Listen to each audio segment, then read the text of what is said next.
Manchester United, guys, and we go back to Europe, I wanted to touch also on Carlos Baleba. The last performance of Carlos Baleba with Brighton against Tottenham was a really poor performance, was not in the level of a player like Carlos Baleba. After the game, I think the coach of Brighton, Fabian Hürzeler, has been very honest, and credit to Fabian Hürzeler, because sometimes managers just go there in public when they have to speak and say basically nothing just to skip the question and move on. He was very honest. He said, you know, when there is a young player like Baleba, the whole summer spent with many links to an important club like Man Utd, and then the move is not happening, this can influence the performances. This can have an impact on the player. And that's probably the case, because Baleba wanted to go to Manchester United.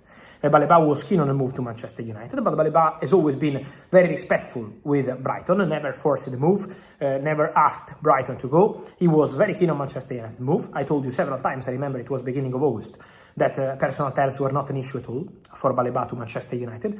So the problem was only about Brighton and Man United. Brighton never wanted to indicate a price. Brighton always wanted to keep the player. Brighton might consider to let him go in 2026, but for summer 2025, it was always a no from Brighton and from their chairman, Tony Bloom. And so that situation probably affected the player.